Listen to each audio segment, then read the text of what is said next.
Què passa, gent del submón?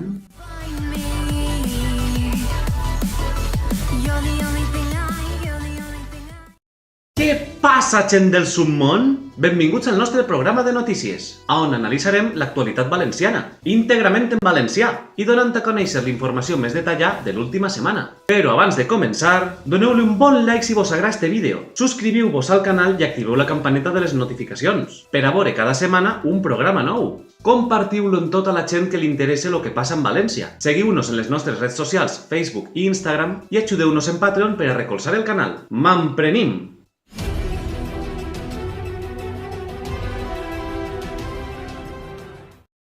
Ha faltat Toni Canet. El cineasta valencià, autor de pel·lícules com Amanece como puedas o La camisa de la serpiente, mor després de que se li anunciara que havia rebut el Premi d'Honor per a la primera gala dels Premis de l'Audiovisual Valenciana, per la seva trajectòria de més de 30 anys com a guionista, director i productor, i per ser un dels pioners de les sèries de ficció i documentals en la televisió valenciana.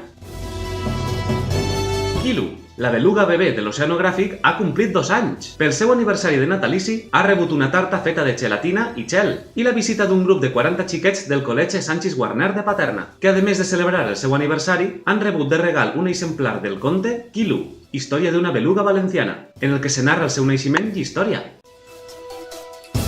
Esta setmana s'han complit 100 anys de la Declaració Valencianista de 1918, un document que constava de 8 principis ideològics que el valencianisme devia seguir per al correcte manteniment de la cultura valenciana i la correcta construcció de l'Estat valencià. Entre elles podem destacar la defensa íntegra del valencià com a llengua pròpia, la llibertat d'associació entre municipis o el dret a ser un estat federat dins d'Espanya.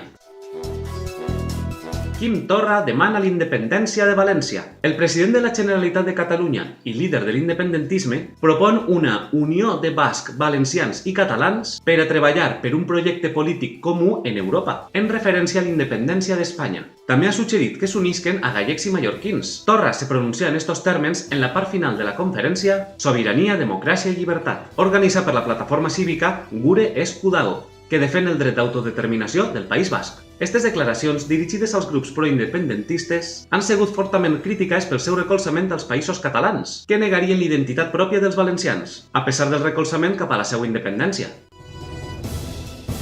En els deports, l'Iberostar Tenerife derrota el València Bàsquet. Se trenca aixina la bona ratxa de 14 victòries consecutives de l'equip valencià en la Lliga ACB. El partit, disputat en el pavelló Santiago Martín de la Laguna, en Tenerife, acaba en el resultat Iberostar Tenerife 100, València Bàsquet 66.